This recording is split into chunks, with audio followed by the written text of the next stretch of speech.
É uma alegria ver essa casa cheia, né, seu Fausto? Há um tempo atrás, ah, o Chico, tinha um monte de gente atrás do Chico Xavier, e o pessoal, nossa, Chico, você está famoso. E ele falou assim, as pessoas estão com saudade de Jesus.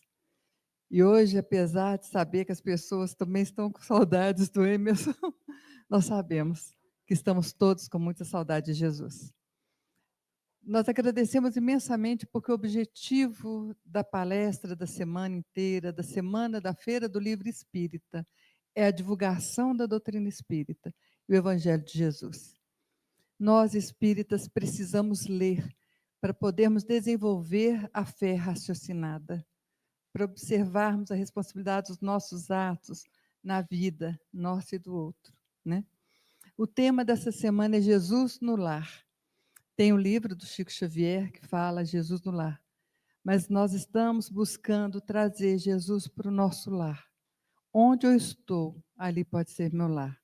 Então, o lar nos locais religiosos, o lar no local de trabalho, na rua, no supermercado, e o lar do nosso quarto íntimo. Nós precisamos, gente, mais do que nunca, dessa presença de Jesus. Nós precisamos de caminhar com Jesus lado a lado, saber o que ele fez, fazer o que ele fazia, buscar sermos melhores. E com essa música maravilhosa, né? Amar, ama. Então, com essa música, e com essa fala, e com a gratidão de todos vocês aqui, lembrando que a semana inteira vai ser, cada noite vai ser uma palestra muito especial, onde estaremos com Jesus. Foi Jesus que falou que quando duas ou mais pessoas se reunissem em seu nome, ele estaria presente. E nós sabemos que ele está aqui.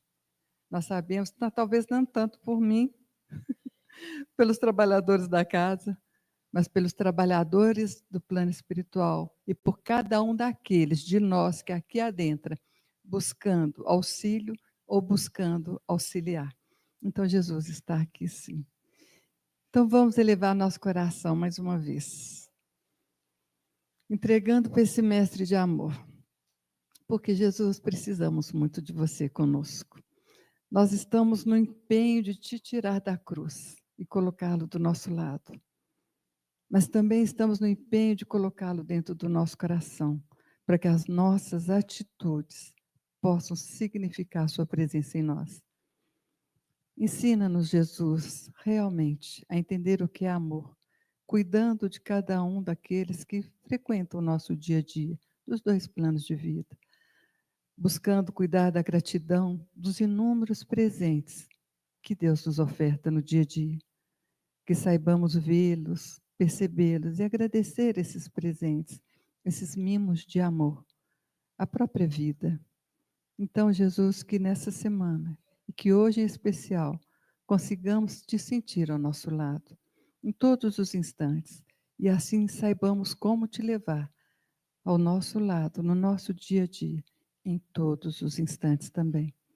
Fica conosco, Mestre de amor, porque precisamos de sua presença amorosa e nos auxilie, por misericórdia, a estar convosco. Que a luz do seu amor envolva ainda mais, cada vez mais, o nosso querido Emerson e toda a tarefa que ele faz, para que esse caminhar seja sempre seguido por todos nós. Ajuda-nos, Jesus, a caminhar segundo os seus passos. Que assim seja, graças a Deus. Uma ótima semana, uma ótima palestra para nós agora.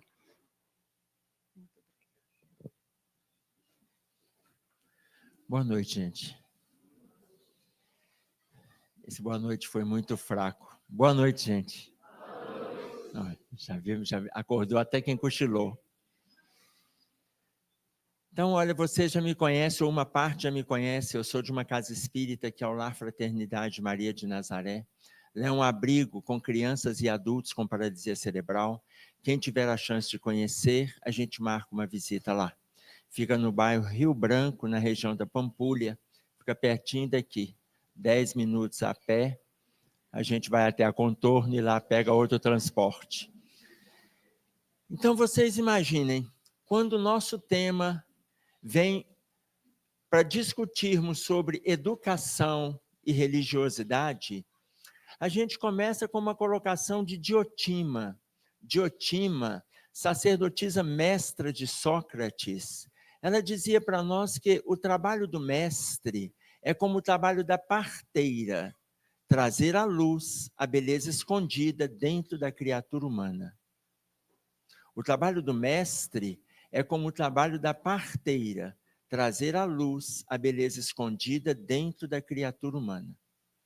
Sócrates, ele trouxe esse conhecimento para as vivências que ele teve no dia a dia. Se é trazer à luz a beleza escondida dentro da criatura humana, se nós estamos falando de educação, como que nós vamos despertar no outro aquilo que ele tem de belo dentro dele? Esse é o trabalho do educador. Sócrates, nas suas caminhadas, ele se aconchegando, se aproximando do templo de Delfos, ele achou a frase "conhece-te a ti mesmo" na porta do templo de Delfos. Então, quando o Evangelho segundo o Espiritismo, quando o Livro dos Espíritos coloca para nós que um sábio da antiguidade vos disse "conhece-te a ti mesmo", nós sabemos que quem nos disse foi Sócrates, mas ele adotou essa frase como um projeto de autoconhecimento, de autoajuda, de autoeducação, confiando na educação que ele recebeu da sua mestra, Diotima. Então, no momento que ele adotou essa frase, ele encontrou essa frase escrita na porta do templo de Delfos. Alguém sabe quem escreveu essa frase?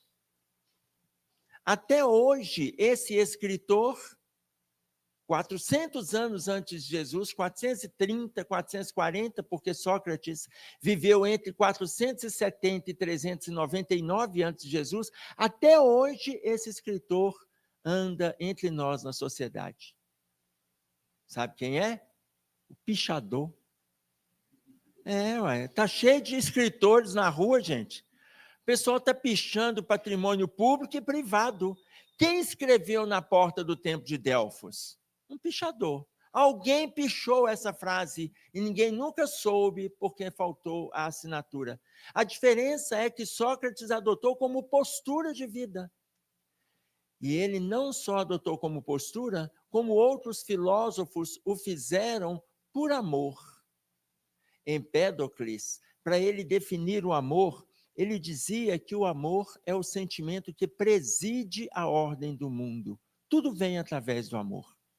Heráclito, ele não se perdeu nas definições do amor, porque na cabeça dele ficar definindo o amor seria perder tempo.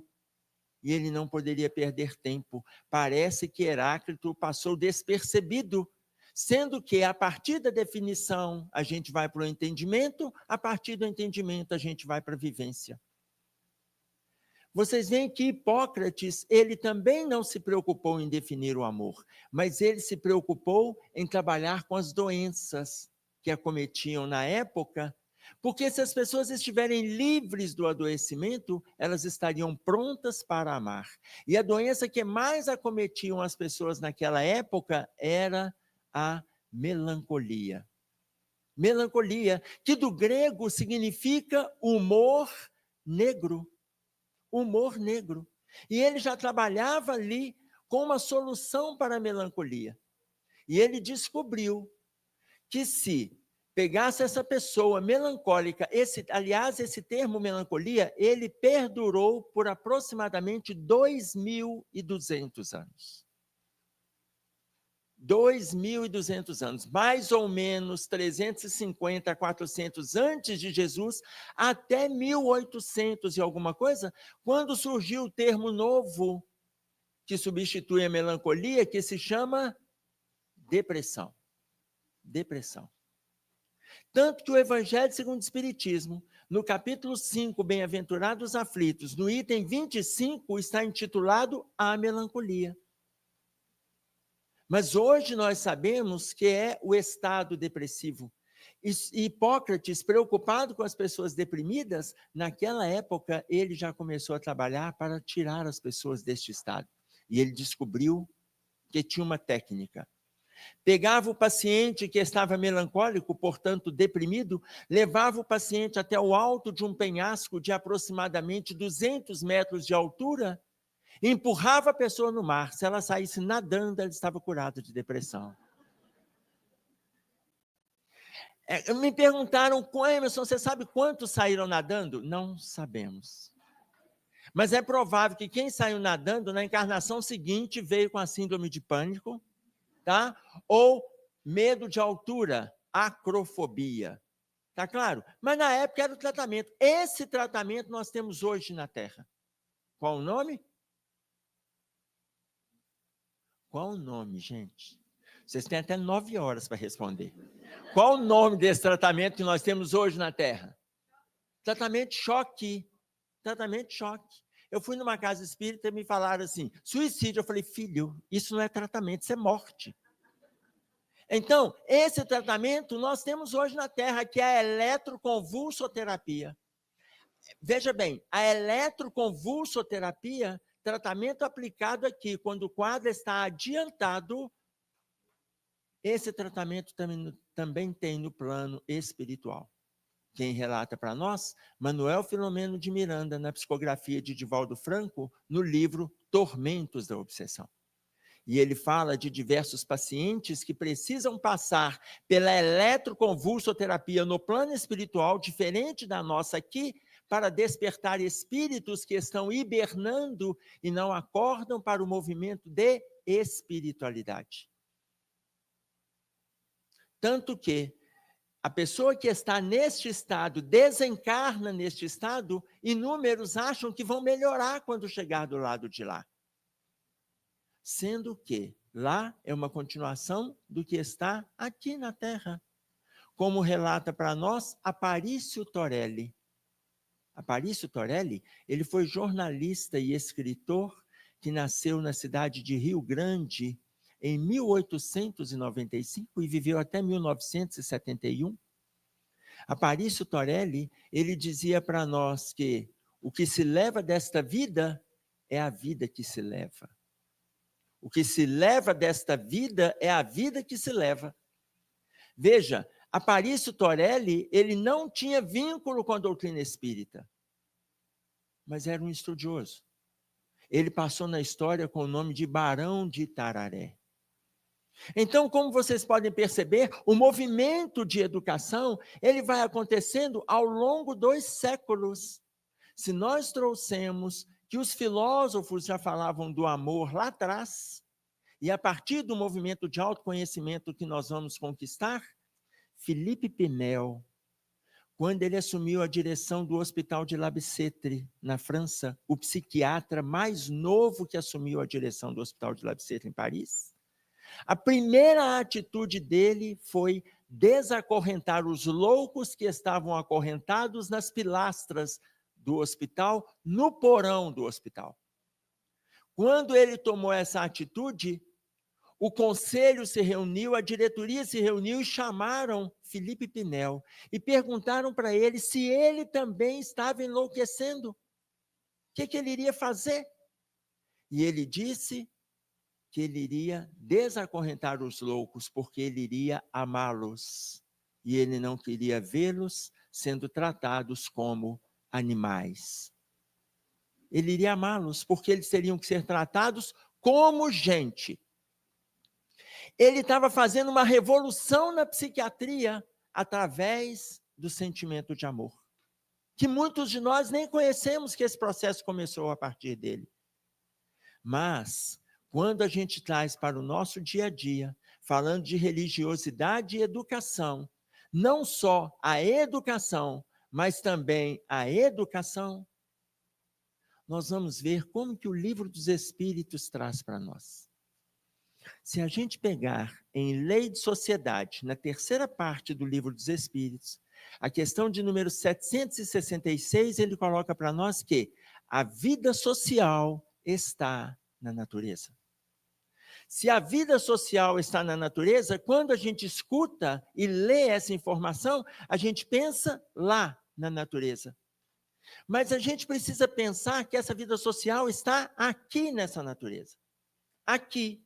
A partir de 2 células, nós, indivíduos adultos, a partir do encontro de 2 células, nós hoje estamos trazendo no indivíduo adulto 60 trilhões de células.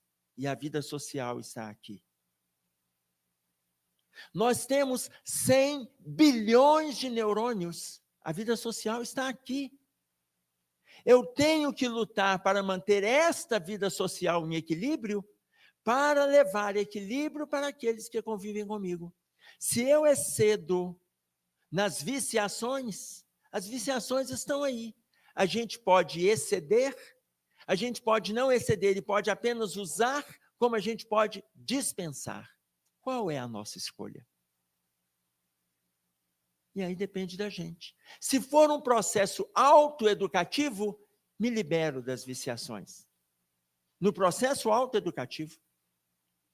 Se for um processo onde eu quero amenizar, eu uso as viciações. Ah, mas é só de vez em quando. Isso no movimento espírita está entornando de gente. Porque é só de vez em quando. Mas tem aqueles que excedem, porque eles já colocam que não dão conta de sair desse movimento vicioso.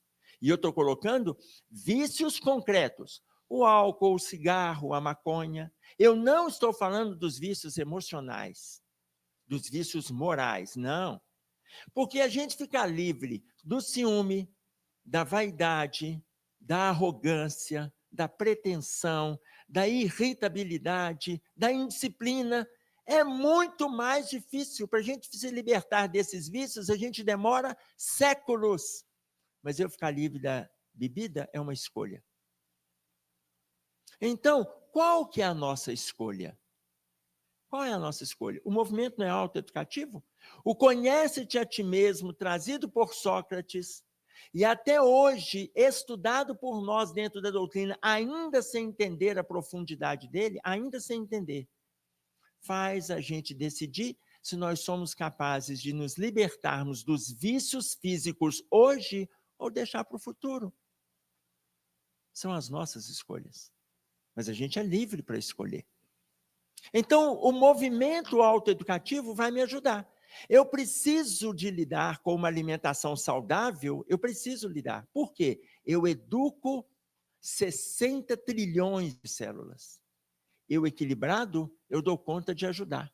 Se eu não me ajudo, se eu não faço em meu favor, como que eu vou entender a fala de Jesus no capítulo 6, no versículo 45 de Lucas? Como pode um cego guiar outro cego? Se eu não me educo, eu não tenho como educar. Se eu não me ajudo, eu não tenho como ajudar. Se eu não me espiritualizo, eu não tenho como espiritualizar. Eu não tenho como. Então, eu começo nesse processo, educação alimentar. Processo simples, educação alimentar. Você vê que, ainda que o processo seja simples, e o Brasil seja um dos países mais religiosos do mundo, também é um dos países que mais se agride organicamente na alimentação. Entenderam o tamanho do problema que a gente vivencia? Por quê? Porque esse é mais simples da gente se libertar, mas a gente não dá conta de se libertar da impaciência. O mesmo palestrante que sobe na casa espírita, o mesmo pastor que fala no templo protestante, o mesmo sacerdote que fala no altar, é aquele que no seu convívio no dia a dia usa frases com arrogância, aumenta o tom de voz e agride pessoas. Quando pega no microfone, vai falar de Jesus. Por que não começar o processo autoeducativo? Por que usar o palco da doutrina espírita para fantasiar sem lutar? A mesma mão que faz cirurgias cardiovasculares extremamente sensível é a mão que em casa fecha os punhos e bate na mesa e grita com os familiares. É a mesma mão. Por que não fazer o processo autoeducativo para que nós sejamos exemplo para aqueles que convivem conosco? Essa fala, ela é de Pedro. Pedro, no capítulo 5, no versículo 2, da sua primeira carta, ele coloca para nós: apacentai o rebanho que vem de Deus. Apacentai o rebanho que vem de Deus. Apacentar significa oferecer pasto. Oferecer pasto. Apacentai. Oferecer pasto é oferecer alimento, materialmente falando. É oferecer condições, materialmente falando.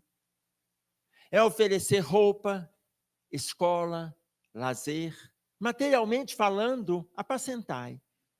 Mas trazendo para o lado espiritual, é oferecer o exemplo, é oferecer a oportunidade, o diálogo. Apacentai o rebanho que vem de Deus.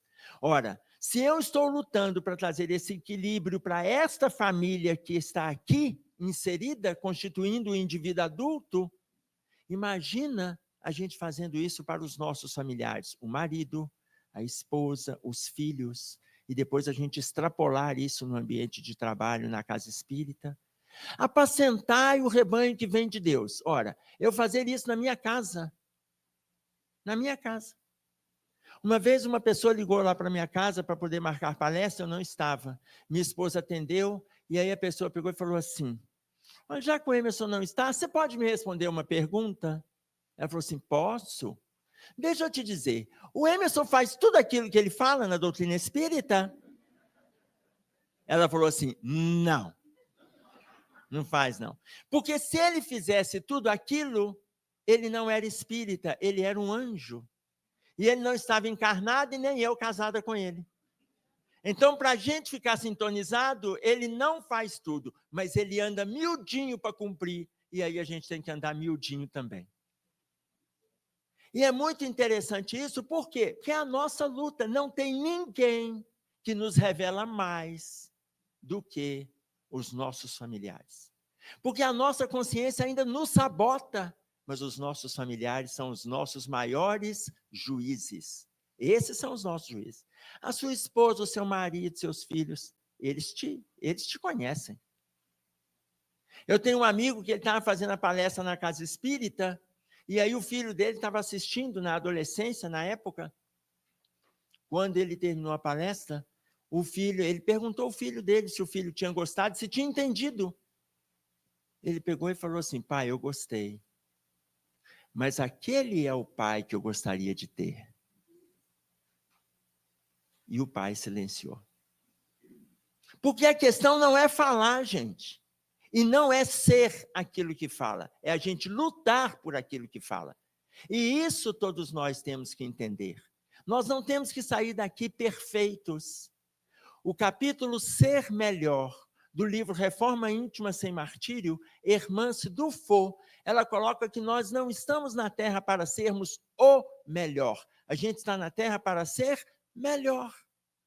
Eu não tenho que ser o melhor espírita, o melhor profissional, o melhor amigo. Eu não tenho que ser. Eu tenho que ser melhor espírita, melhor profissional. Cada dia que eu vou aprendendo, eu tenho que ser melhor do que ontem.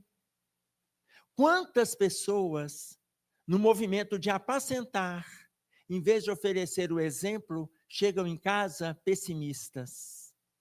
Você tem duas maneiras de ver a vida.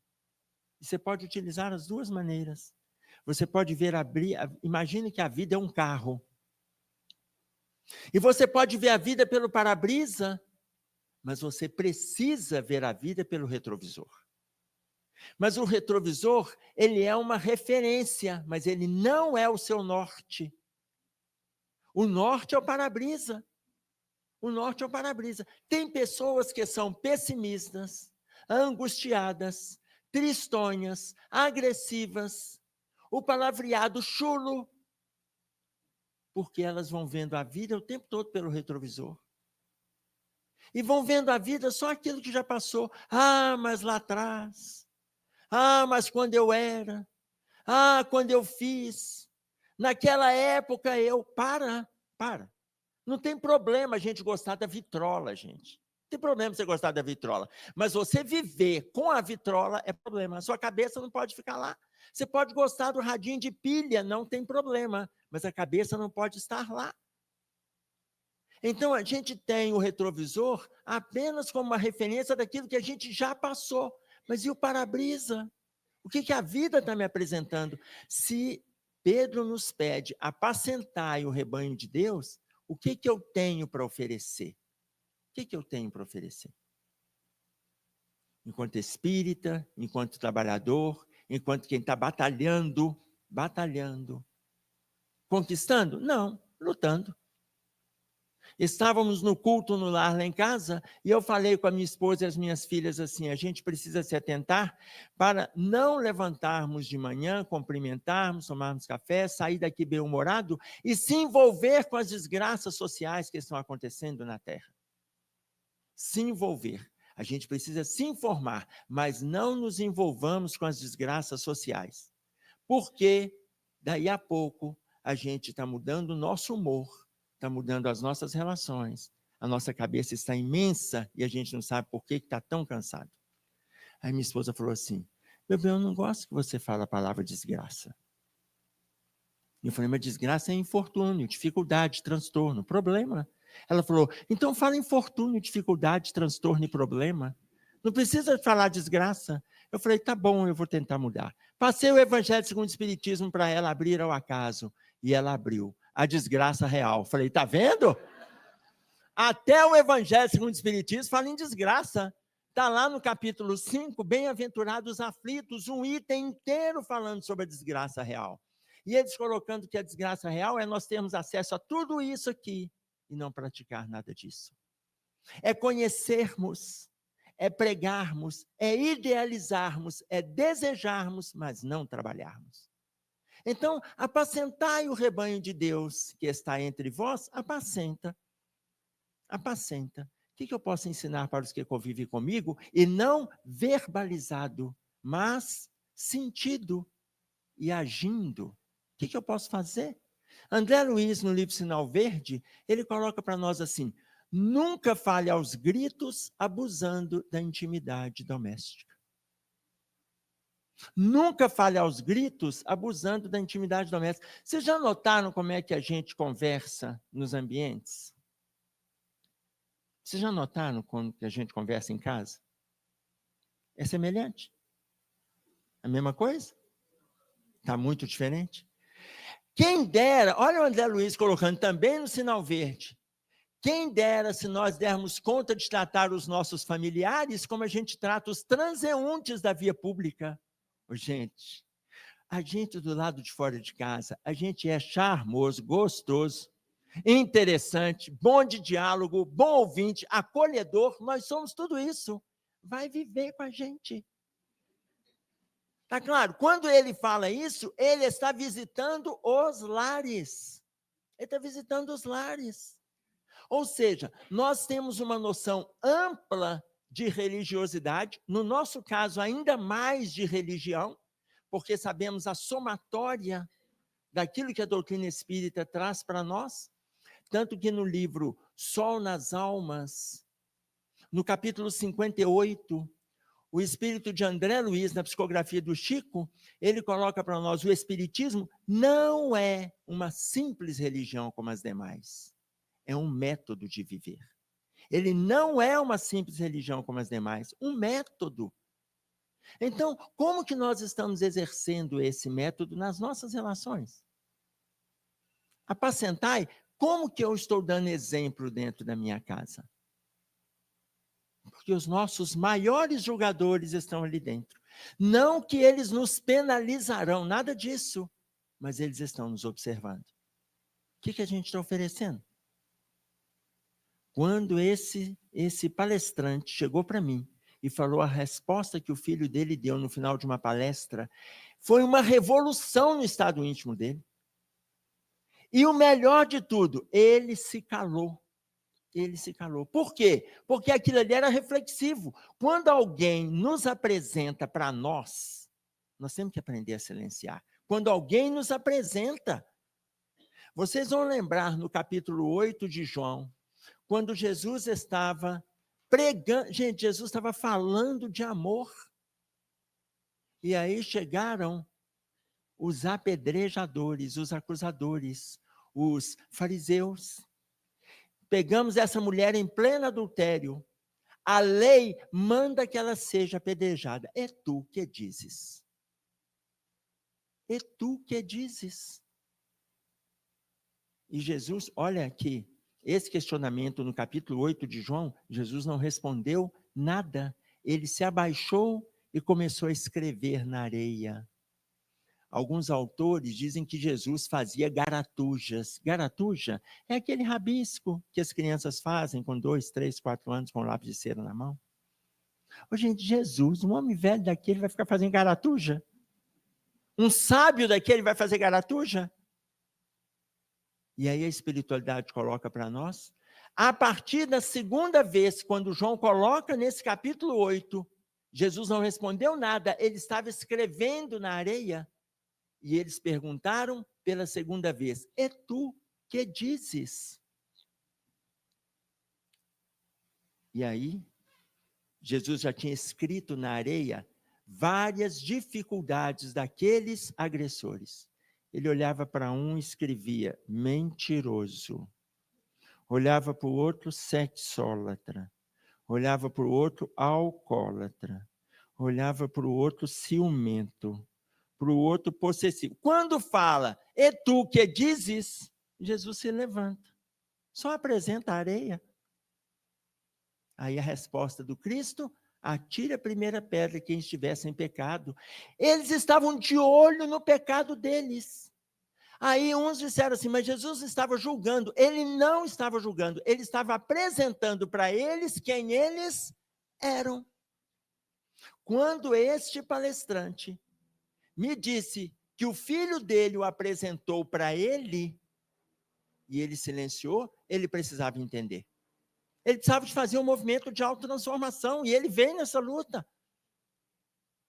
Apacentar significa mostrar o pasto, e aí sim, o pasto espiritual. Qual o caminho?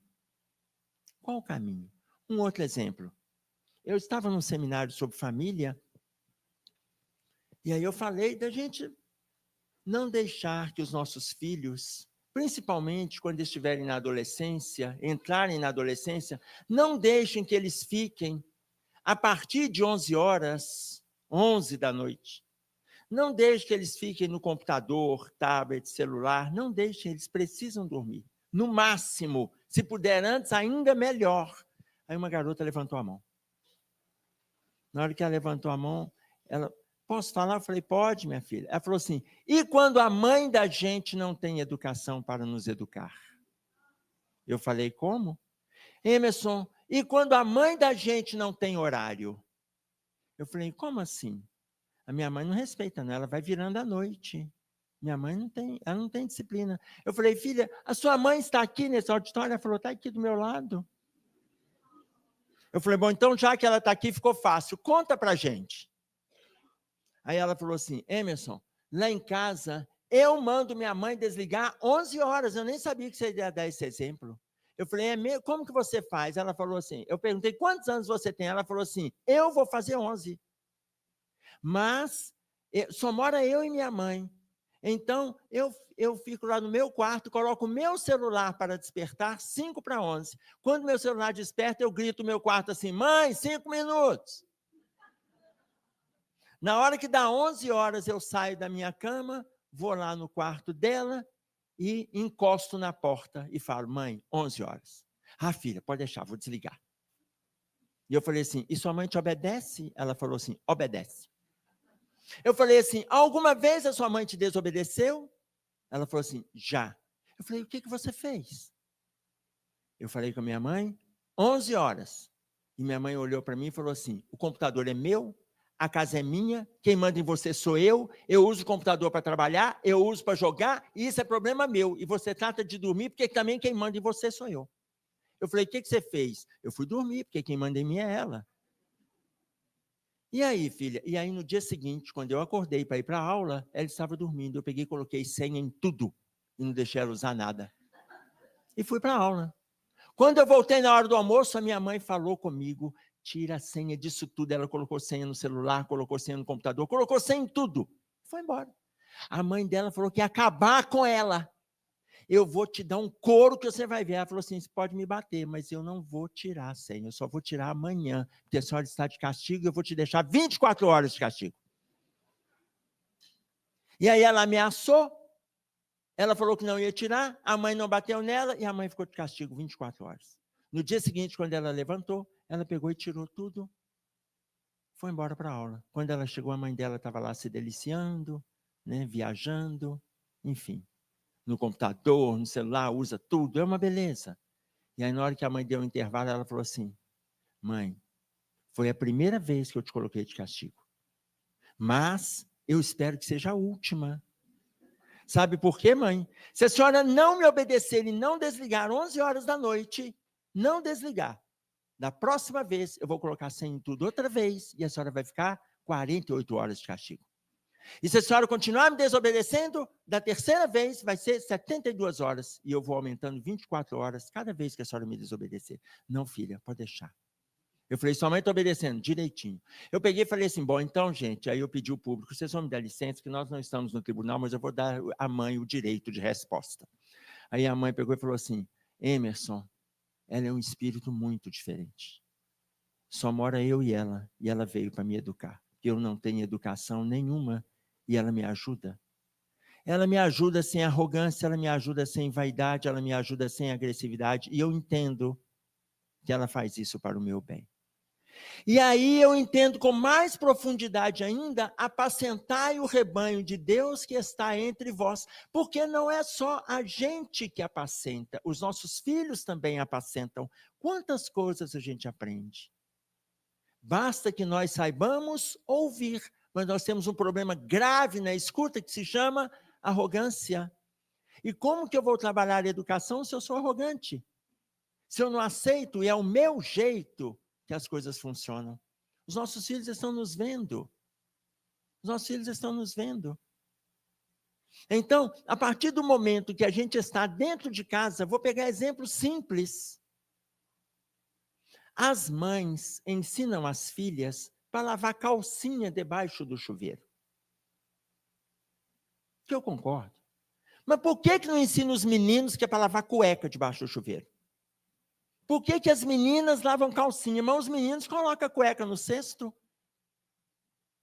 Agora, aí eu já passei por isso, coloquei isso para algumas mães, depois no final elas falaram comigo assim, Emerson, a gente não ensina isso para os nossos filhos, porque meu filho, por exemplo, fala assim, papai não lava.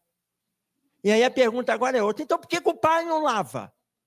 Qual o problema do homem lavar a sua cueca debaixo do chuveiro? Por que tem que colocar na roupa suja? Por que tem que ter alguém que vai lavar a peça íntima para a gente? Por que isso? Mas se eu vou ensinar para o meu filho, por que os pais não podem repetir a atitude que a gente está ensinando se ela é boa? Se ela é boa. Eu fui numa outra casa, e aí no final minha esposa falou assim, meu marido falou que não volta em palestra sua nunca mais. Você está com uma raiva de você? Eu falei assim, o tempo dilui, fica tranquila. Porque, veja, é só a gente trabalhar aquilo que é importante para todos, gente. Nós estamos falando de um bem-estar material. Imagina o crescimento disso no campo emocional e no campo espiritual. Coisa simples. Os nossos filhos almoçam na frente da TV. Almoçam ou sentam com café do lado, com o celular ligado. Milor Fernandes, ele colocava para nós, não existia celular quando ele falou essa frase que eu vou dizer. É importante ter, sem que o ter te tenha. É importante ter, sem que o ter te tenha. Olha, o celular, o computador, o tablet, é importante você tê-los, mas não permita que eles te tenham. Não permita que eles te tenham. Você não pode ser dominado pelo aparelho. O aparelho é um instrumento de ajuda. Ele não é instrumento de condução da sua vida. Ele não é. Então, hoje, nós estamos perdidos na educação? Estamos. Inúmeras vezes por falta da religião. Em julho de 1990, a revista Veja fez uma pesquisa muito interessante. Numa semana, ela colocou seus repórteres na frente das redes de televisão brasileira. Uma semana. E ela constatou Uma semana de TV, 1.145 cenas de nudez, 707 brigas e facadas, 276 relações sexuais, 72 palavrões, 1.940 tiros. Julho de 1990. Isso daqui a pouco, vai fazer 35 anos e não tínhamos acesso a tudo que está chegando para nós. Multiplica isso aqui. Então, vocês imaginam, os nossos filhos estão tendo acesso a isso. Ah, não, eu proíbo de ver TV. A questão não é proibir, é eles estarem educados para eles discernirem. Ah, não, lá em casa eu não ligo TV. Não, ligo. Ligo TV, a gente vê, tem coisas, tem falando de guerra, tem falando de criminalidade, mas também tem obras sociais, tem rede futura falando de educação, tem rede falando de ciência, de pesquisa, de aprofundamento, de estudo e de trabalho. Depende da nossa escolha, discernimento. Mas quem vai dar a direção? A gente enquanto adulto. A gente enquanto adulto. Agora, como que eu começo? Eu começo nesse movimento aqui, ó. Religiosidade, no meu ambiente, né, na minha família, e eu vou transferindo isso para a minha família núcleo, porque eu pego a família íntima, eu transponho os muros do corpo físico e começo a propor para a família que está comigo, os que eu escolhi para conviver comigo. E depois eu vou para a família macro, o meu ambiente de trabalho, mas eu vou a partir da relação que eu crio, a partir da relação que eu cultivo. Aí, se a gente for lá no livro Desafios da Educação, a pergunta de número 21, o livro Desafios da Educação, é um livro só de perguntas e respostas, só para vocês entenderem a profundidade do livro. Por exemplo, que hora que nós vamos conversar? O Desafios da Educação é uma psicografia de Raul Teixeira, sob a orientação do espírito de Camilo. Aí, ele pergunta, Camilo responde, ele pergunta, Camilo responde. São 84 perguntas e respostas a partir da terceira edição. Na primeira e na segunda são 85, porque eles suprimiram uma, eles esqueceram uma, se eu não me engano, a de número 59, da 58 pula para 60. Mas lá, só para vocês terem uma ideia, que hora que nós devemos conversar com a criança sobre sexo? Essa pergunta está lá. Pergunta de número 14. Como lidar com casais espíritas ou espiritualizados que frequentam os motéis em datas comemorativas? Ele nem fala com frequência, ele fala em datas comemorativas. Como lidar com os casais espíritas que frequentam os motéis nas datas comemorativas? O que acontece no ambiente do motel? Pergunta, essa é a 38. Pergunta 55. Como os pais devem lidar com a frequência dos casais de dormirem com namorados ou namoradas nas dependências da própria casa? Você vê que são perguntas que permeiam o nosso ambiente e a gente nem fala a respeito. A gente nem fala a respeito. A pergunta 64. Como lidar com o vício de álcool e droga para além das informações que o movimento espírita está recebendo excessivamente, e mesmo assim a gente implementa no nosso meio? Como lidar? Isso tudo está no livro Desafios da Educação. É um livro que eu aconselho no culto no lar, mas vocês vão ter palestras sobre o culto no lar também. Mas eu aconselho no culto no lar. É uma pergunta, depois você vai lá e lê outra, não tem pressa, não tem pressa. Aí, meus filhos já cresceram, mas vocês vão virar avós, quem já não virou. E os filhos já cresceram e vão passar por dificuldades que eles criaram para nós, quando eles eram adolescentes e crianças. Como diz o psiquiatra Isami Tiba, a vingança silenciosa dos pais é saber que um dia os seus filhos serão pais. Isso para nós é tudo de bom, porque um dia eles vão vivenciar aquilo que a gente lutou com eles. Mas olha a pergunta de número 21. Como lidar com filhos de espíritas que não se interessam pela doutrina espírita? Como lidar? Ora, olha, o Camilo começa respondendo assim: partindo do pressuposto de que o desinteresse não é dos pais, vamos falar dos filhos. Porque muitos pais já são desinteressados. Ah, tem dia que eu vou, tem dia que eu não vou. Depende do jogo que está passando na TV. Depende do capítulo da novela que eu estou acompanhando. Não, depende da série, porque eu fico tão fissurado na série que eu fico. Ou seja, ele vai dando exemplo para o filho que tudo vem primeiro, depois a autoevangelização. Tudo vem primeiro. Mas, quando é a criança, ele fala, com a criança você não assenta para discutir. E o Raul Teixeira coloca assim, com a criança você fala, anda, vambora, estou indo, sua mãe está indo, estou fechando a casa, vem atrás de mim, anda logo. Você não assenta para conversar com a criança. Os pais de hoje estão perguntando, meu filho, por que você não quer? O menino tem 8 anos, 9 anos, eles estão decidindo. Hoje tem filho decidindo que ele não quer vacinar. Gente, na nossa época, a maioria de nós aqui, a gente não era vacinado com gotinha, não era um revólver, aquilo era uma pistola. Lembram o tamanho, o canhão que era aquele revólver? Basta você olhar no braço que você tem marca daqui é bendito. Hoje é gotinha e aqui é capeta, não quer abrir o raio da boca. Ah, não. Aí teve, filhinho, é importante para você. Você sabe por que é importante? Gente, me ajuda aí. Prende o menino entre as pernas, abre aqui, e essa gota vai descer goela abaixo e pronto, acabou. E é assim que funciona, gente, a vida é assim. Uma criança não tem livre-arbítrio? Tinha. Na minha casa lá são 3 filhas, elas não tiveram livre-arbítrio? Tiveram, quando nasceu lá em casa, nasceu, acabou.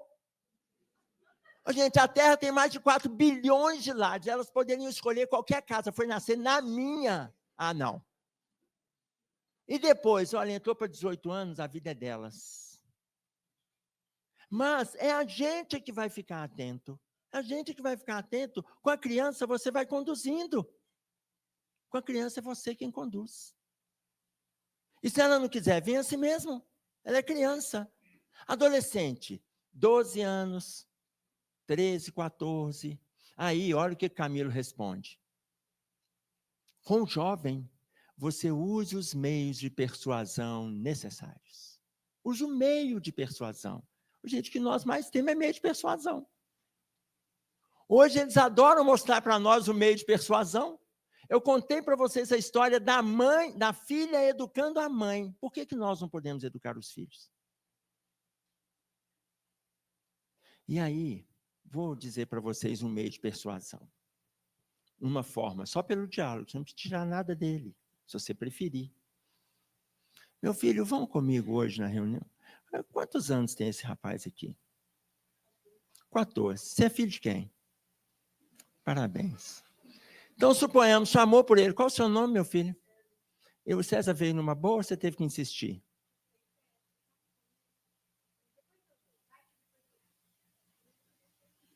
Gente, louvado seja Deus, né? Louvado seja Deus. Vão que depois eu vou e venho. Olha que diferença. Porque o César, o nome dele já diz tudo, é César. Né? É César. O império conhece. Ele poderia ter ficado lá, mas ele apareceu aqui. Tá claro? Agora, vou pegar um exemplo que o César não vai servir, porque ele veio. Você vai chegar para o seu filho e vai falar com ele assim, meu filho, eu gostaria que você fosse comigo. E ele falar assim, pai, mas eu não vou não. Meu filho, eu gostaria que você fosse. Seu filho está lá com 14, 15, 17 anos, eu gostaria que você fosse. Pai, mas eu não vou não. Eu não quero ir não. Aí você fala com ele assim, então tá, meu filho, eu entendi, mas vão comigo? Aí vai falar assim, pai, eu não estou afim. Ok? Eu não estou afim. Meu filho, então tá, já que você não está afim, vão hoje. Vão hoje comigo. Aí a gente sai de lá, comenta a palestra, depois toma um sorvete. Vão comigo? Vão hoje. Aí fala assim, pai, você é surdo? Você é surdo? Eu não quero ir. Filho, eu escutei, porque eu não sou surdo. Então vamos fazer o seguinte, hoje você vai comigo. E a gente vai trocando ideia, vamos conversando. E aí eu peço os pais, não percam a paciência com os nãos do filho. Não percam, porque a tendência, os filhos falam não uma vez, 2 vezes, a gente fala assim, então fica aí nesse computador, fica aí vendo série, fica. Uma hora que a dor chegar, eu quero ver o que você vai fazer. Gente, não precisa ameaçar, que a dor já vai chegar mesmo. Tá claro? Então, você não precisa ameaçar, mas não perca a paciência. Por quê? Porque ele vai perder a paciência. Que aí você chamou uma, chamou duas, chamou três, chamou cinco, chamou 8, ele vai fazer a seguinte interrogação: por que que você quer que eu vá? Pronto, gente. Você sabe por que o jovem faz essa pergunta? Porque eles não sabem perguntar nada diferente. Todos os jovens repetem a mesma questão. Na hora que ele falar, por que que você quer que eu vá? Você fala com ele assim: porque tem muita coisa que eu faço para você que eu não quero. E mesmo assim eu faço, porque eu te vejo feliz. Então, eu também quero ficar feliz com a sua presença. Vão comigo. Aí, é claro, que o jovem não se cansa, né, César? O jovem não cansa, cansa? Não, aí ele vem com argumentação. Ele vai falar assim, é chantagem agora? Não, meu filho, não é chantagem, é condição. A vida é feita de condições. A gente faz, a gente recebe. Quem não faz, não recebe. A vida é assim. Eu trabalho, meu patrão me paga. Se eu não trabalho, eu não recebo. Se eu não trabalho, meu patrão desconta. Olha que patrão danado, ele desconta só porque eu não fui.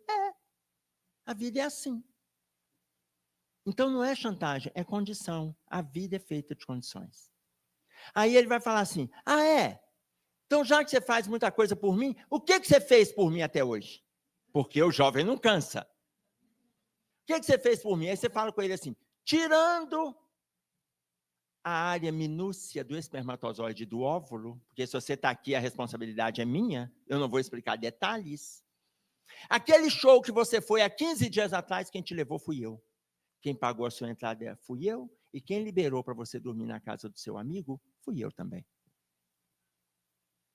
Então, meu filho, se você não quiser me acompanhar, eu também não preciso de te liberar para as outras coisas. Então aquela festa que eu estou programando daqui a 3 semanas, eu não vou poder ir. Isso mesmo. A vida não é feita de condições? Quem fala isso para nós é Clarencio, conversando no capítulo 13 do livro Nosso Lar, quando aquela senhora pede para vir proteger os filhos na terra, e ele pergunta, quantos bônus horas a senhora tem para eu atender o teu pedido? E ela responde, 304. Aí o Clarence dá uma risada. Porque a gente acha que o espírito superior não ri, mas ri. Tá claro? Esse espírito superior também ri. Aí ele fala assim, tem 6 anos que a senhora saiu das zonas de sofrimento do umbral e até hoje só trabalhou 304 horas para a colônia. E aí ele vai mostrando as atividades que ela foi largando, e aí depois ele fala assim, atenção, se vocês esqueceram o meu nome, o endereço da Casa Espírita aqui da Leopoldina, o nome da Casa Espírita, não tem problema não, gente. Mas não esqueçam essa frase que o Clarencio fala, porque essa frase não é para a nossa vida, ela é para a eternidade. Quem não coopera, não recebe cooperação. Clarencio não está sendo chantagista, ele está falando de uma lei, ação e reação. Quem não coopera, não recebe cooperação. Essa é a frase que está lá no Nosso Lar. Ou seja, ela não faz por merecer. Por que ela vai vir para a Terra visitar filho, visitar família, depois de 6 anos de ter saído das zonas de sofrimento? Então, vocês imaginem, é a mesma nossa relação de educação. Você chama os filhos e convida. Sabe por quê? Porque, de alguma forma, a gente tem que estar colocando em prática tudo que a gente está estudando. Minha filha estava com 12 anos e falou assim, pai, eu estou querendo ir na Comeb. Ô, filha, que bacana. Mas a Comeb tem que ter 13, né? Na época era 13 anos. Então, no ano que vem você vai poder ir. Você já vai fazer 13 no meio do ano? Era início de ano. Pai, mas eu queria agora. Eu falei assim, filha, mas falta 6 meses para você fazer 13 anos. Pai, deixa eu te falar uma coisa. Se você ligar para o coordenador da Comeb e falar que é a filha do Emerson Pedersoli, pai, eles vão liberar. Eu falei, filho, e eu olhava ali, eu falei, é assim que começa a corrupção. 12 anos. E ela chegou para mim e falou assim, pai, deixa eu te falar uma coisa, carnaval, eu vou ficar fora aí, em vez de estar participando da confraternização de mocidades espíritas no carnaval, eu vou ficar fora. E aí eu vi de novo a corrupção, porque isso é manipulação. E eu olhei para ela e falei assim, filha, você não está fora. deixa eu te dizer, aonde eu for fazer palestra que é só para adultos, você não poderá ir comigo. Onde tiver família, vai eu, você e vai sua mãe com a gente. Então, a gente trabalha junto, você não está fora, não. No ano seguinte, ela fez 13 anos.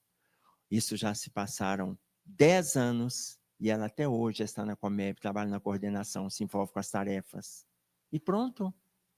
Mas ela pode desistir? Pode, gente, a vida é dela. Ela vai fazer 23 anos no meio do ano, está com 22. Vai fazer 23 anos. A vida é dela. Então, nós vamos fazendo de tudo pelos nossos filhos. Mas, quando a gente vê as crianças, Evangelho segundo o Espiritismo, no capítulo 14, honrai vosso pai e vossa mãe. Item 9, a ingratidão dos filhos e os laços de família. Quando a gente vê a criança dormindo, imagine vocês, a gente vê o bebê dormindo ali, 8 meses, 1 ano e 3 meses, nesse calor, só de fraldinha, com aquela pancinha de fora que é a coxa.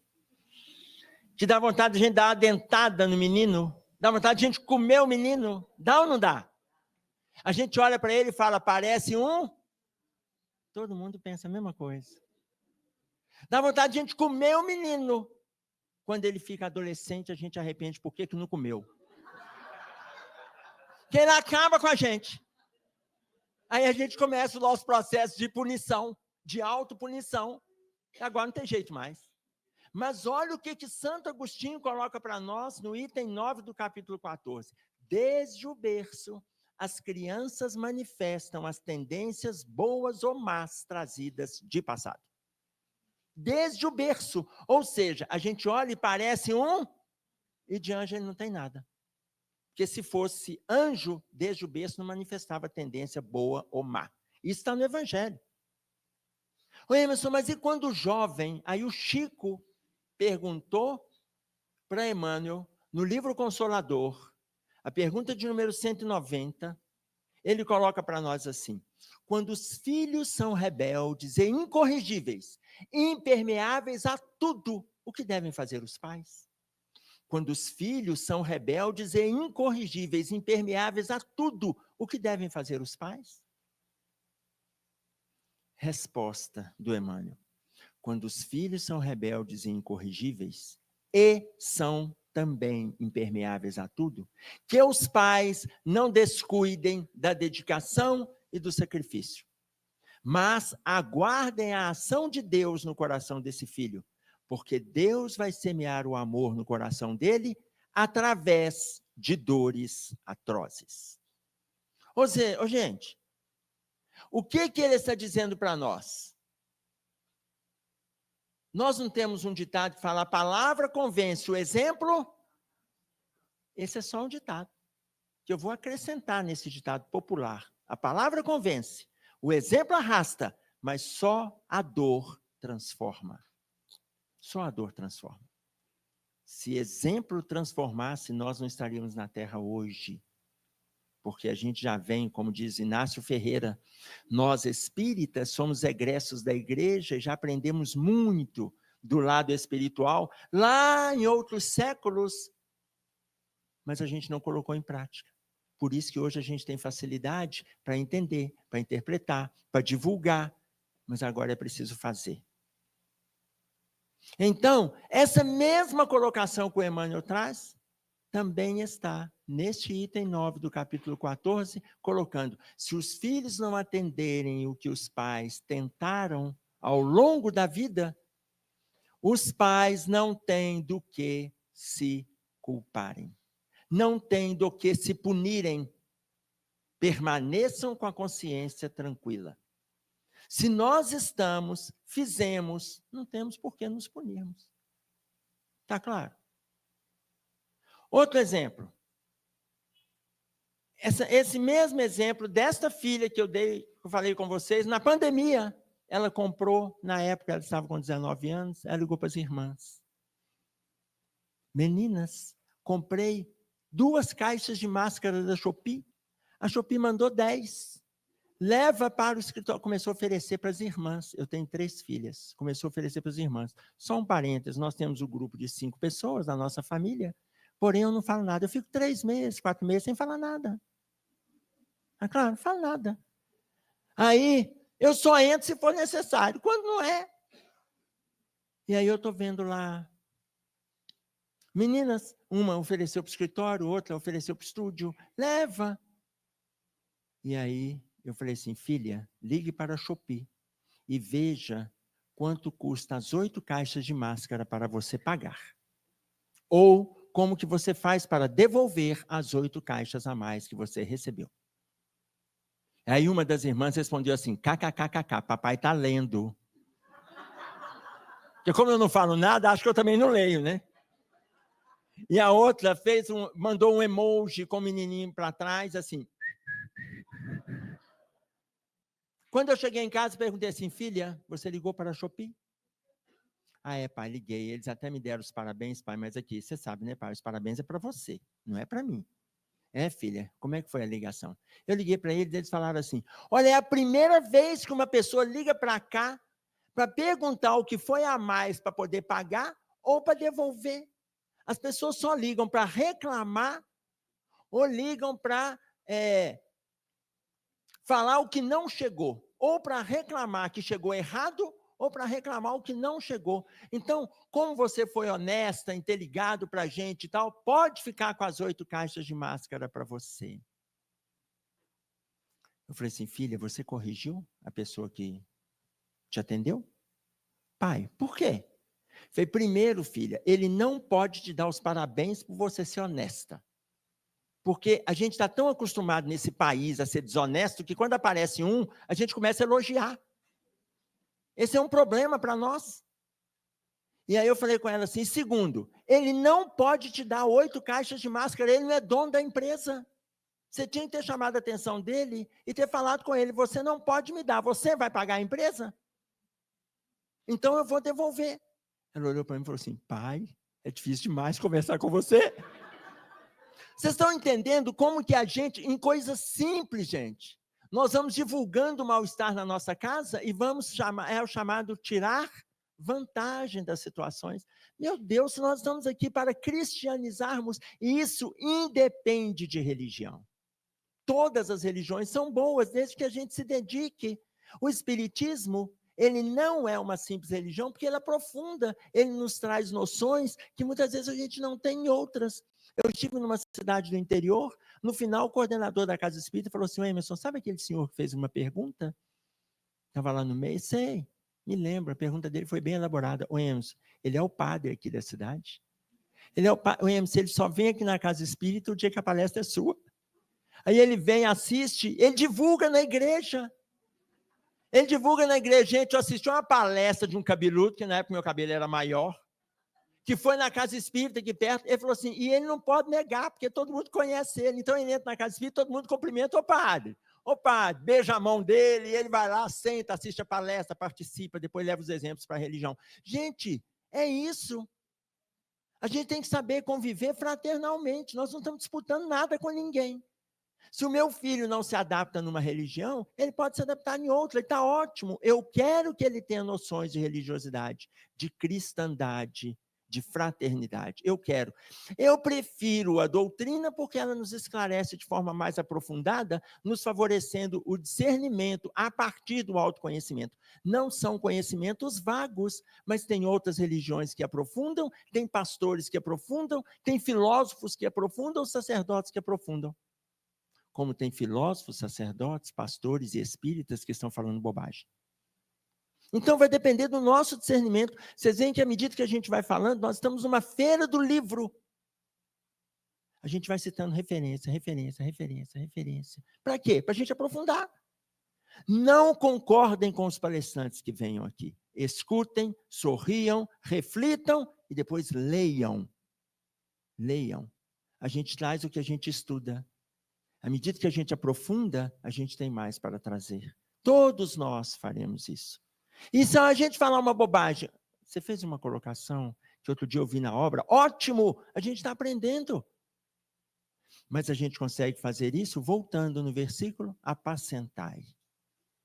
Oferecer pasto para os nossos filhos, é isso que a gente está discutindo aqui, relação saudável, independente de religião, independente da teoria, independente da obra lida, ofereça O que é saudável para os filhos? Que saúde que a gente está buscando para nós, que nós podemos compartilhar com eles? Para a gente fechar, quero contar para vocês uma historinha. Um jovem samurai, ele chegou para o mestre, e o mestre estava ali meditando na beira do lago, e ele chegou para o mestre e disse para o mestre assim: o Senhor pode me ensinar as noções de céu e de inferno, conforme o Senhor entende? O mestre olhou nos olhos daquele samurai, daquele guerreiro, e falou com ele: eu não vou ensinar para uma pessoa rude e agressiva como você.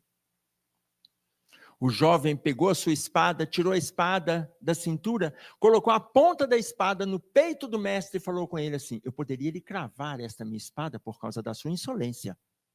E o mestre disse para ele: isso é o inferno. Quando o jovem entendeu que o mestre já estava lhe ensinando, ele colocou a espada na cintura e fez o gesto do agradecimento para o mestre. E o mestre disse: isso é o céu. E o jovem se voltou no mesmo passo, pensando nos ensinamentos do mestre, trazendo para nós. Entendamos uma parte simples do nosso corpo, a nossa língua é a espada. Nós podemos usar essa espada negativamente nas nossas relações, mas podemos usar de forma positiva. Nós podemos agredir, nós podemos blasfemar, nós podemos mentir, nós podemos denegrir utilizando essa espada na vida das outras pessoas, no peito das outras pessoas. Mas podemos fazer diferente e usar essa mesma espada, essa mesma língua, ou colocando em prática aquilo que nós aprendemos na escola lá atrás e que o passar dos anos fez a gente esquecer na nossa relação familiar, não tanto nas nossas relações sociais, as palavrinhas mágicas: muito obrigado, dá licença, me desculpe e por favor. A gente pedir uma pessoa: meu filho, traz um copo com água para mim. Ele responder: pode deixar que eu levo, pai. Ótimo. E não olhar para nós e falar assim: levanta você e vem buscar, você não é aleijado. Quando eles pedirem para nós: ô pai, já que você está na cozinha, você pode trazer um copo com água para mim? Posso, meu filho. Eu estou indo para lá onde ele está e eu levo o copo com água. Não é porque eu sou serviçal, é porque eu sou companheiro, é porque eu estou dando exemplo, porque eu sou pai dele. Se eu peço para levar um prato para mim, ele leva e eu vou agradecer. São palavras que nós aprendemos lá atrás. Por que a gente está esquecendo delas na nossa vivência diária? Como que eu vou cultivar o cristianismo no meu estado íntimo se eu não faço o mínimo que eu já aprendi? Enfim, era o que nós tínhamos para trazer. Eu espero que tenha valido as nossas reflexões desta noite. Até breve, se Deus quiser.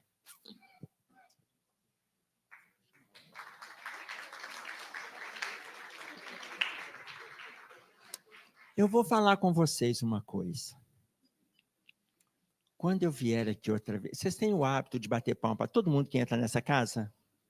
Não. Vocês viram que só metade do público bateu? É porque outra metade do público eu já bati. Quando eu vier aqui, e eu falo isso em outras casas, terminamos uma palestra, Emmanuel recomenda que a gente não se envolva com as palmas. Primeiro motivo, para a gente não envaidecer aquele que fala, porque tanto quanto qualquer pessoa pode vir aqui e fazer uma palestra. A gente assenta, estuda, programa, basta ter um TEL no seu pé 4 meses antes que vocês vão preparar. Vocês vão preparar. Tá claro? Então, a gente não corre o risco de cair pela vaidade. Primeira orientação do Emmanuel, que é um risco que todos nós corremos. Segundo, qualquer pessoa pode fazer a palestra. Terceiro, não criemos rituais dentro da casa espírita. Perguntaram para ele: mas a água fluidificada e o passe não é ritual? Ele falou: não, são métodos de tratamento.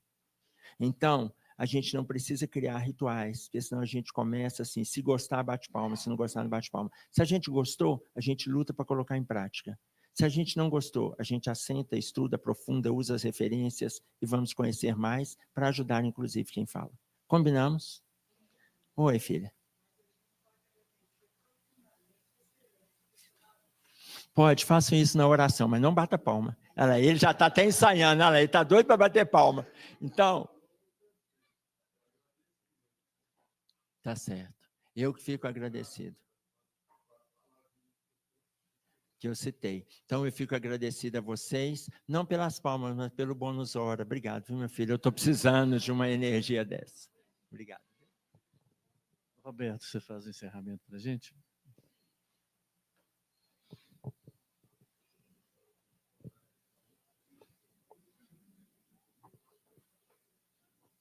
Boa noite, pessoal. Difícil trazer alguma ideia diante de tantas que foram trazidas aqui, né? Mas eu me recordo o que o nosso querido mestre de Lyon nos dizia, ele que fundou a primeira sociedade espírita do mundo, né? E falava a respeito das sociedades espíritas e de uma função primordial que elas têm, que é de ser palco de troca de conhecimento, né? Então, vamos aproveitar esse meio que foi formado, tão qualificado por esses pensamentos direcionados no bem, para trazermos para o nosso coração a gratidão de fazermos parte de sociedades como esta, que nos dão a oportunidade de engrandecer a distinção que somos capazes de fazer entre o bem e o mal.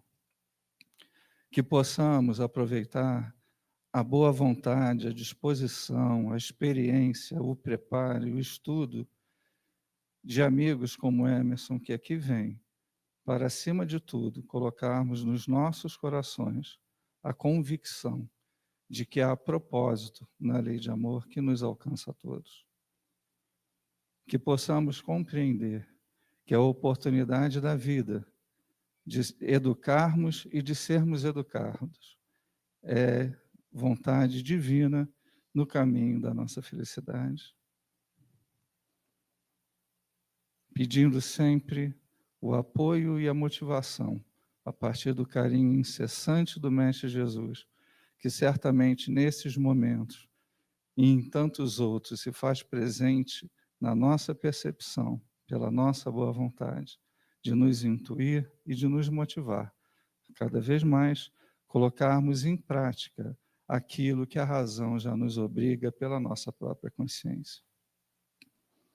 É com essa gratidão, então, Senhor, e com a Tua bênção e a Tua permissão, que, agradecidos, encerramos o nosso estudo dessa noite. Que assim seja, Mestre. Graças a Deus.